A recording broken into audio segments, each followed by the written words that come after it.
سوال یہ پیدا ہوتا ہے کہ یہ مصیبتیں بطور آزمائش، تکالیف بطور آزمائش انسان پر، مومن پر، مسلمان پر، مومن انسان پر، مومن مسلمان پر پھر کیوں اتاری جاتی ہیں، کیوں بھیجی جاتی ہیں؟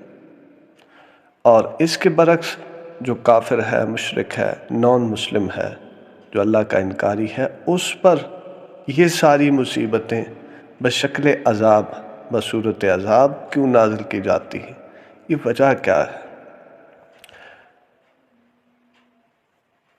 آپ نے دیکھا ہوگا، مشاہدہ کریں کبھی، اب دنیا میں کوئی چیز اپنے لیے تیار کریں، وہ کہ جس سے آپ کوئی مقصد حاصل کرنا چاہیں، پھر اس کے بعد ایک ٹیسٹ کریں، اس کا ایک ٹرائل سے گزاریں، اس کا ٹرائل کریں، اگر ٹرائل میں وہ پاس ہو جائے تو پھر آپ کے کام کی چیز ہے وہ، پھر آپ اس کی قدر کرتے ہیں، پھر آپ کی نظر میں اس کی ایک ویلیو ہے، اور اگر وہ آپ کے معیار پر پوری نہیں اترتی تو آپ اسے ختم کر دیتے ہیں، ٹرائل سے بھی گزارتے ہیں اسے، وہ تکلیف تو ہوتی ہے اسے، وہ تردد تو فیس کرنا پڑتا ہے اسے، لیکن ساتھ ساتھ آپ کی گڈ بک سے بھی وہ نکل جاتی ہے۔ اللہ رب العزت نے انسان کو بنایا کس لیے؟ اپنی عبادت کے لیے۔ اللہ رب العزت یہ چاہتا ہے کہ میرا بندہ، میرا انسان میرا مطیع و فرما بردار بن جائے، میری تابعداری میں آ جائے، مجھے حقیقتاً اپنی ذات میں ایسے سمو دے جیسے سمونے کا حق ہے، اور میری ذات کی پوجا ایسے کرے جیسے کہ پوجا کرنے کا حق ہے، میری عبادت ایسے کرے جیسے کہ عبادت کرنے کا حق ہے، اور مجھ سے ایسے محبت کرے جیسے کہ محبت کرنے کا حق ہے، میری عبادت ایسے کرے جیسے کہ عبادت کرنے کا حق ہے، میرے بتائے ہوئے نظام پر ایسے چلے جیسے کہ چلنے کا حق ہے۔ اور اگر انسان باغی ہو جائے تو پھر اسے ٹرائل سے گزارا جاتا ہے، جسے عذاب کہتے ہیں۔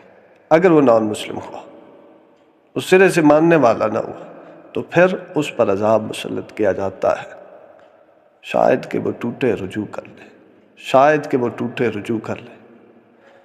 اور اگر اس کی رعونت بڑھ جاتی ہے، فرعون کی طرح، نمرود کی طرح، قارون کی طرح، اور جتنے بھی بڑے بڑے نافرمان قوموں کے سردار، بڑے بڑے وڈیرے سردار آئے جنہوں نے اللہ کے مقابلے میں اپنا نظام کھڑا کرنے کی کوشش کی، اپنی ذات کو اہمیت دینے کی کوشش کی، تو وہ تباہ و برباد کر دیے گئے۔ دنیا میں بھی ان پر عذاب نازل ہوئے اور ٹرائل بھی فیس ہوا، اور اللہ کی کیٹیگری سے، گڈ بک سے نکال دیے گئے، یعنی کہ جنت۔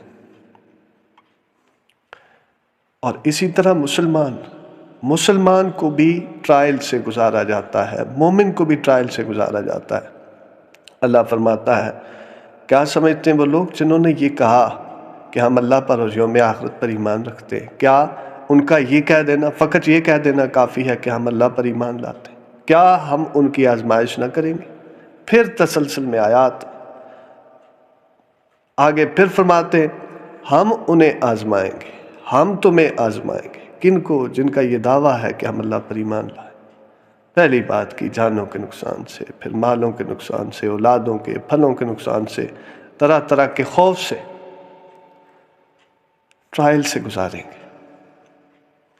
ٹرائل فیس کرنا پڑے گا، ٹرائل فیس کرنا پڑے گا، رزلٹ اناؤنس ہوگا، اس کے بعد اپنی پاکیزہ جنت کے لیے لوگوں کا انتخاب کرنا پڑے گا۔ وہ منتخب لوگ جائیں گے اس پاکیزہ جنت میں،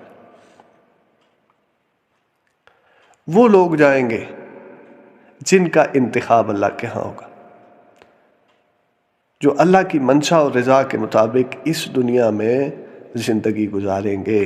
اللہ کی منشا اور رضا سب سے زیادہ یہ ہے کہ اللہ میرے ساتھ کسی کو شریک نہ ٹھہرائے۔